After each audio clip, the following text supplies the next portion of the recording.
Hi అండి. Welcome to my channel Subhadra's kitchen and vlogs. ఈరోజు నేను ఉప్మా చూపిస్తున్నానండి. రెగ్యులర్ ఉప్మా కాకుండా ఇలాగా రాగి పిండి యాడ్ చేసుకొని ఉప్మా చేసుకుంటే మనకు మార్నింగే హెల్తీ బ్రేక్ఫాస్ట్ రెడీ అవుతుంది. అంతేకాకుండా పిల్లలు కూడా ఇష్టంగా తింటారండి. చాలా టేస్టీగా ఉంటుంది. సో నేను ఈ ఉప్మా కోసం ముందుగా స్టవ్ పైన పాన్ పెట్టుకొని అర గ్లాసు బొంబాయి రవ్వ తీసుకుంటున్నాను. బొంబాయి రవ్వను 2 నిమిషాలు స్టవ్ సిమ్లో పెట్టుకొని మనము దోరగా వేయించుకోవాలండి. 2 నిమిషాలు. ఇక్కడ రవ్వ ప్లేస్లో మీకు రవ్వ ఇష్టం లేకుంటే మనము గోధుమ రవ్వ కూడా యాడ్ చేసుకోవచ్చు. ఈ విధంగా రవ్వను 2 నిమిషాలు వేయించుకున్న తర్వాత చూడండి, నెక్స్ట్ ఇందులో అర గ్లాస్ రవ్వ తీసుకున్నాం కదా, అర గ్లాసు రాగిపిండి యాడ్ చేసుకోవాలి.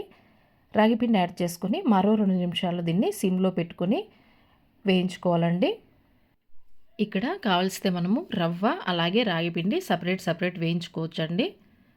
ఇలాగా సపరేట్ వేయించుకోవడం వలన మనకు తర్వాత ఉప్మా మిక్స్ చేసేటప్పుడు కూడా ఈజీ అవుతుంది. చూడండి, ఇలాగా 2 వేగిన తర్వాత దీన్ని స్టవ్ ఆఫ్ చేసుకుని పక్కన పెట్టి చల్లార్చుకోవాలండి. ఇది చల్లారేలోపు నెక్స్ట్ ఒక పాన్ తీసుకొని పాన్ వేడైపోయిన తర్వాత ఇందులో పోపు కోసం ఆయిల్ వేసి, ఆయిల్ వేడైన తర్వాత ఇందులో ఆవాలు, 2 స్పూన్ల పచ్చిశనగపప్పు, అలాగే సన్నగా తరుక్కున్నటువంటి అల్లం ముక్కలు, జీడిపప్పు ముక్కలు వేసుకొని దీన్ని కొంచెం వేయించుకోవాలి. ఇలా వేగిన తర్వాత ఇందులో సన్నగా కట్ చేసి పెట్టుకున్నటువంటి ఒక పెద్ద సైజు ఆనియను, పచ్చిమిర్చి చిలుకలు, అలాగే కరివేపాకు యాడ్ చేసుకొని ఆనియన్ కొంచెం మగ్గించుకోవాలండి. ఆనియన్ ఇలాగ మగ్గిన తర్వాత ఒక టమాటో కూడా కట్ చేసుకొని యాడ్ చేసుకొని ఇప్పుడు టమాటో, ఆనియన్, పచ్చిమిర్చి అన్నీ మగ్గించుకోవాలండి.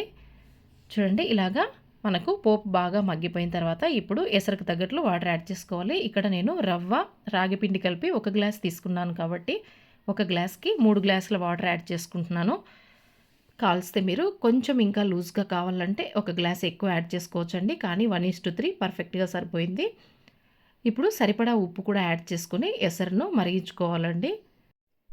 ఎసరు బాగా మరిగిన తర్వాత ఒకసారి మిక్స్ చేసుకొని మనం ముందుగా ప్రిపేర్ చేసి పెట్టుకున్నటువంటి రవ్వ అలాగే రాగిపిండి మిశ్రమాన్ని యాడ్ చేసుకోవాలండి. స్లోగా యాడ్ చేసుకుంటూ గరిటెతో ఫాస్ట్గా కలుపుకోవాలండి. స్టవ్ అనేది కంపల్సరీ సిమ్లోనే పెట్టుకోవాలి, లేకపోతే ఉండలు కట్టిపోతుందండి. చూడండి, ఇలాగా ఫాస్ట్గా కలుపుకోవాలి. లేదు ఇలాగా రాగిపిండి ఉండలు కట్టుకుంటుంది అంటే టెన్షన్ లేకుండా హ్యాపీగా ఫస్ట్ రవ్వ యాడ్ చేసుకొని తర్వాత రాగిపిండిని కొంచెం వాటర్లో మెల్ట్ చేసుకొని వాటర్తో సహా మనము రాగిపిండిని యాడ్ చేసుకుంటే ఈజీగా అవుతుందండి. అంతే, ఇలాగా బాగా మిక్స్ చేసుకొని 5 నిమిషాలు లిడ్లో వచ్చేసి సిమ్లో మగ్గించుకోవాలండి. చూడండి, 5 నిమిషాలకు ఉప్మా రెడీ అయిపోతుంది. పర్ఫెక్ట్గా రెడీ అయిపోతుందండి. మనకు రవ్వ రాగిపిండి చక్కగా ఉడికిపోతుంది. అంతే అండి. ఇక్కడ ఈ స్టేజ్లో మీకు నెయ్యి ఇష్టమైతే హ్యాపీగా నెయ్యి యాడ్ చేసి పిల్లలకు పెడితే చాలా ఇష్టంగా తింటారండి. ఎంతో టేస్టీ అండ్ హెల్తీ రాగి ఉప్మా రెడీ అయిపోయిందండి. దీన్ని మనము రెగ్యులర్గా పల్లీ చట్నీ అలాగే మ్యాంగో పికిల్తో సర్వ్ చేసుకుంటే చాలా టేస్టీగా ఉంటుంది.